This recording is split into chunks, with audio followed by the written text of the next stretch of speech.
என் படத்தில் டிஎம் சௌந்தரராஜன் பாட வேணான்னு சிவாஜி கணேசன் சொல்லியிருக்காரு. ஏன் அப்படி சொன்னார்னு இந்த வீடியோவில் பார்ப்போம். இயக்குனர் கிருஷ்ணசாமி இயக்கத்தில் 1954 வருஷம் சிவாஜி கணேசன், பத்மினி, லலிதாவோட நடிப்புல வெளியான திரைப்படம் தான் தூக்கு தூக்கி. ஜி. ராமநாதன் இந்த படத்துக்கு இசையமைச்சிருந்தார். இந்த திரைப்படத்தில் மொத்தம் 11 பாடல்கள் இருந்துச்சு. அதில் 8 பாடல்கள் டிஎம் சௌந்தரராஜன் பாடியிருந்தார்.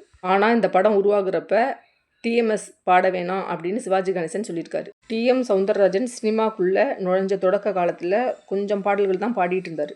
அப்போது தூக்கு தூக்கி படத்தோட பாடல்களை பாடுறதுக்கு பாடகர் திருச்சி லோகநாதனை ஒப்பந்தம் பண்ணலாம் அப்படின்னு படக்குழுவினர் நினச்சிட்டு இருந்தாங்க. அப்போது திருச்சி லோகநாதன் ஒரு பாடலுக்கு 500 ரூபா சம்பளமாக வாங்கிட்டு இருந்தார். திருச்சி லோகநாதனை போய் சந்தித்த படக்குழுவினர் கொஞ்சம் உங்கள் சம்பளத்தை குறைச்சிக்கோங்க அப்படின்னு சொல்லி கேட்டாங்க.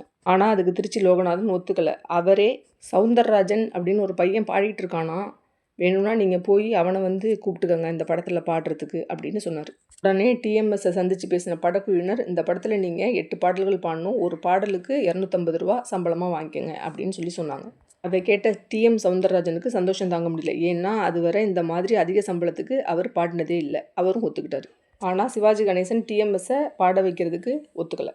ஏன்னா அப்போ சிவாஜி கணேசனோட பாடல்கள் எல்லாம் சிதம்பரம் ஜெயராமன் தான் பாடிட்டு இருந்தார். அதனால டிஎம் சௌந்தரராஜனை பாட வேணாம் அப்படின்னு சொல்லி சிவாஜி சொல்லியிருக்காரு. சிவாஜி கணேசன் சொன்னதை டிஎம் சௌந்தரராஜன்கிட்ட படக்குழுவினர் சொன்னாங்க. அதுக்கு டிஎம் சௌந்தரராஜன், என்னோட குரலில் 2 பாட்டு ரெக்கார்டிங் பண்ணி சிவாஜி கணேசனுக்கு போட்டு காமிங்க, அதுக்கப்புறமும் அவருக்கு பிடிக்கல அப்படின்னு சொன்னால் இந்த படத்துலேருந்து நான் விளைவிக்கிறேன் அப்படின்னு சொல்லி சொன்னார்.